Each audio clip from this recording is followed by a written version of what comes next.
Sir నమస్తే. నమస్తే. So కవితకి మళ్ళీ షాక్ తగిలిందని చెప్పేసి మనం చూస్తున్నాం. సో కస్టడీ ఎక్స్టెండ్ అని చెప్పేసి అంటున్నాం. బెయిల్ అనుకోలేదు అనుకున్నాం కానీ హైకోర్టు దాకా వెళ్ళారు. బట్ ఎటువంటి ఛాన్సెస్ లేదు. ఇప్పుడు అది ఎక్స్టెండ్ అయిందని చెప్పేసి అంటున్నారు. సో రిలీజ్ అయ్యే ఛాన్సెస్ ఉన్నాయా లేదా? కవితకు యాక్చువల్గా 2 కేసులు నడుస్తున్నాయి.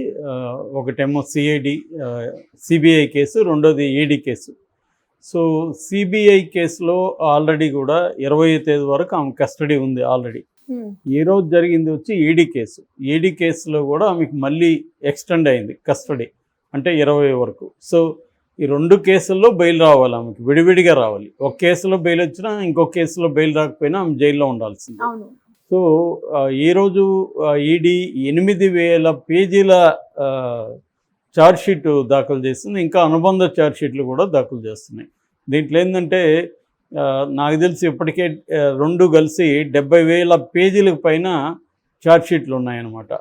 ఛార్జ్షీట్లు మా జడ్జిలు ఎవరు కూడా జీవితంలో చదవలేరు.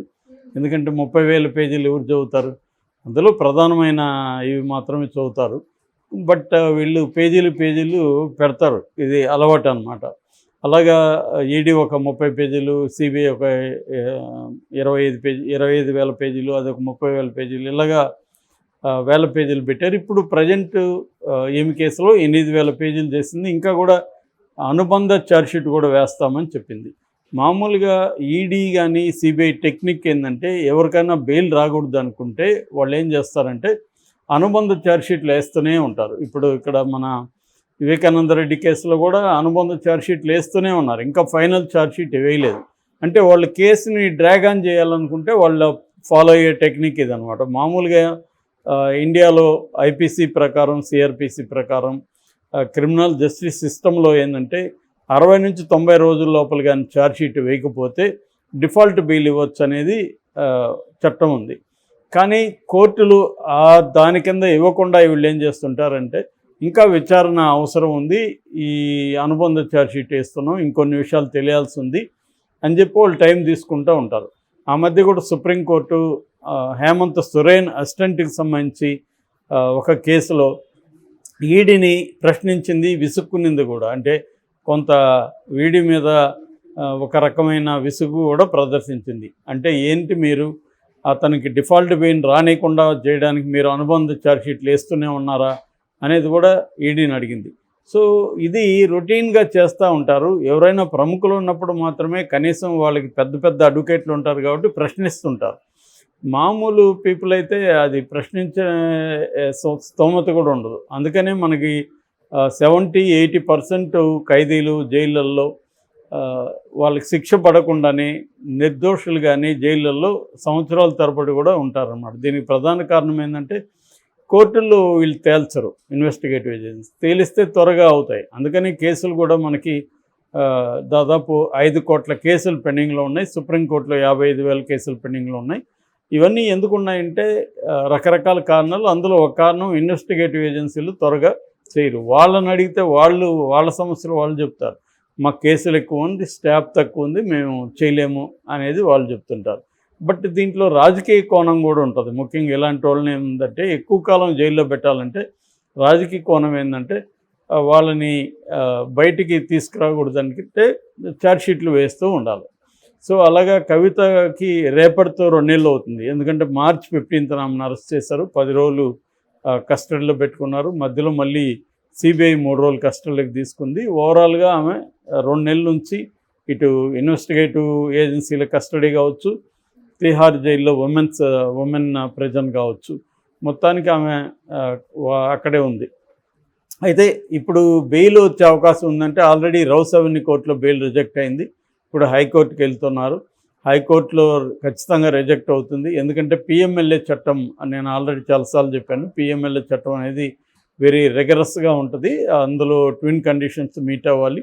అంటే ముద్దాయి నేరం చేయలేదని జడ్జి నమ్మితే కానీ బెయిల్ ఇవ్వలేని పరిస్థితి. సో రెండోది ఏంటంటే ప్రాసిక్యూషన్ గట్టిగా అపోజ్ చేసే హక్కు ఉంటుంది. ఎంతసేపు అయినా ప్రాసిక్యూషన్ ఆర్గ్యూ చేయొచ్చు. కాబట్టి ఇటువంటి కండిషన్స్ ఉన్నాయి కాబట్టి ఈమెకు బెయిల్ వచ్చే అవకాశం లేదు. అయితే చాలామంది ఏమంటున్నారంటే కేజ్రీవాల్కి బెయిల్ వచ్చింది కదా, మరి కవితకి ఎందుకు రాదు అని. నిజానికి కేజ్రీవాల్కి ఒక అసాధారణమైన పరిస్థితులు ఇచ్చారు. బట్ అసాధారణమని సుప్రీంకోర్టు ఒప్పుకోవట్లేదు. ఇది సాధారణమే. ఇలాగా మధ్యంతర బెయిల్ ఇవ్వడం అనేది కామన్ అని సుప్రీంకోర్టు అనేక తీర్పుల్ని కూడా గతంలో ఇచ్చిన తీర్పుల్ని ఉల్లంఘించింది, పేర్కొనింది. కాబట్టి సుప్రీంకోర్టు ప్రధానంగా కేజ్రీవాల్కి ఎందుకు ఇచ్చిందంటే ఈ 2022లో ఈ ఈసీఐఆర్ అంటారు వాళ్ళు, ఈడీ పెట్టే ఎఫ్ఐఆర్ని ఈసీఆర్ పెట్టి 2020 1.5 year అయింది. 1.5 year మీరు ఎందుకు అరెస్ట్ చేయలేకపోయారు? So that is one thing. Second thing, ఆయన్ని 9 సార్లు పిలిచినా కూడా ఆయన విచారణకు రాలేదంటే అది నెగిటివ్ పాయింట్ అని కూడా కోర్టు అనేది. ఆయన విచారణకు వచ్చి ఉండాలి, రాలేదు. అయినా కూడా మీరు అరెస్టు ఇంతకాలం ఎందుకు చేయలేదు? ఇప్పుడే ఈ టైమింగ్ ఏంటి? ఎన్నికల ముందు ఆయన అరెస్ట్ చేయడం ఏంటి? సో డెమోక్రసీకి ఎన్నికలు అనేవి ఒక లైవ్ ఫోర్సు. సో విశ్వవా అని కోట్ చేశారు, లాటిన్ వర్డ్ కూడా. సో అటువంటి లైవ్ ఫోర్స్కి ఒక నేషనల్ పార్టీ అధ్యక్షుడిని జైల్లో పెట్టి ఆ పార్టీ విన్నింగ్ అవకాశాలను దెబ్బతీయడం కరెక్ట్ కాదు అని చెప్పి ఎన్నికల ముందు వరకు ఇది ఇస్తున్నట్టుగా, బెయిల్ ఇస్తున్నట్టుగా చెప్పారనమాట. ఎన్నికలు మే 25 ఉన్నాయి. రిజల్ట్కి ముందు జూన్ 1 వరకు ఆయనకి బెయిల్ ఉంటుంది. జూన్ 2న ఆయన సరెండర్ అవ్వాలి. సో అందువల్ల ప్రత్యేకంగా ఇచ్చారు. అయితే ఇదే కారణాలతో హేమంత్ సోరెన్ కూడా పిటిషన్ వేశాడు సుప్రీంకోర్టులో. ఆయన తరపున కపిల్ సిబాల్ ఆర్గ్యూ చేస్తున్నాడు. సో హేమంత్ సోరెన్ కూడా నాకు కూడా ఎన్నికలు ఉన్నాయి, నాకు కూడా ఇవ్వండి అని అడిగారు. బట్ అది ఇంకా సాధ్యం కాలేదు. 17కి పోస్ట్పోన్ చేశారు. సో 17 ఉన్న ఆయనకి ఇస్తే ఆయన కూడా ఎన్నికల్లో పార్టిసిపేట్ చేసే అవకాశం ఉంది. బట్ ఇస్తారా అనేది డౌట్ఫుల్గా ఉంది. ఎందుకంటే ఈడీ గట్టిగా ఆర్గ్యూ చేసే అవకాశం ఉంది. ఎందుకంటే ఇదే సూత్రాలు అక్కడ వర్తించు. ఇక్కడ ఏంటంటే కేజ్రీవాల్ కేసులో బెయిల్కి కేజ్రీవాల్ అప్లై చేయలేదు, ఓన్లీ అరెస్టును ఛాలెంజ్ చేశాడు. ఆయనేమో బెయిల్ అడుగుతున్నాడు హేమంత్ సోరెన్. బెయిల్ అడిగితే కండిషన్ వేరు ఉంటుంది, అరెస్ట్ అయితే కండిషన్ వేరు ఉంటుంది. నేను ఆల్రెడీ చెప్పాను, అరెస్ట్ అయితే కండిషన్ ఏంటంటే burden of the proof investigative ఏజెన్సీల మీద ఉంటుంది. అంటే ఇన్వెస్టిగేటివ్ ఏజెన్సీలు ఈ ముద్దాయి నేరం చేశాడని నిరూపించాల్సి ఉంటుంది. బెయిల్ అనుకో, నేను నేరం చేయలేదని నిరూపించుకోవాల్సిన ఆవశ్యకత ముద్దాయి మీద ఉంటుంది. బర్డన్ ఆఫ్ ద ప్రూఫ్ ముద్దాయి మీద ఉంటుంది ఎప్పుడు బెయిల్కి అప్లై చేసినప్పుడు. సో ఆ రకంగా హేమంత్ సోరెన్ ఇప్పుడు బెయిల్కి అప్లై చేశాడు కాబట్టి పిఎంఎల్ఏ చట్టం ప్రకారం సెక్షన్ 19 ఏమో అరెస్ట్ గురించి చెప్తుంది.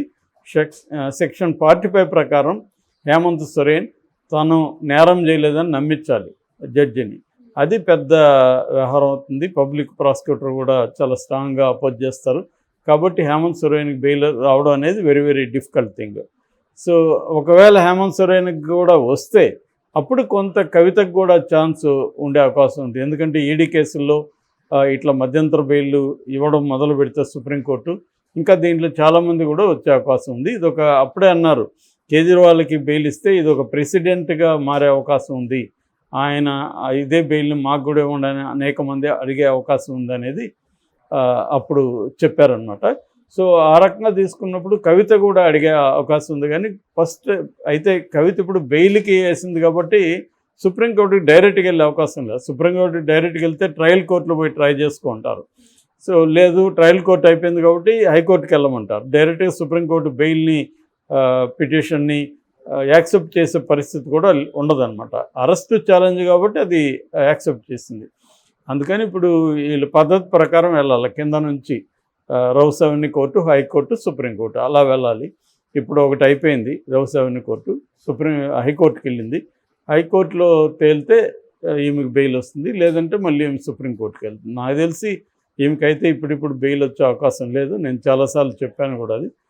ఒకే ఒక కండిషన్ ఏంటంటే ఆమె పిఎంఎల్ఏ కింద ఉమెన్ ప్లస్ ఆమెకు మహిళలకు ఉండే కొన్ని సమస్యలు ఉన్నాయని కూడా ఆమె చెప్తుంది కోర్టుకి. అదేమన్నా కోర్టు కన్విన్స్ అయితే ఇచ్చే అవకాశం ఉంది. బట్ జనరల్గా అయితే ఇచ్చే అవకాశం లేదు.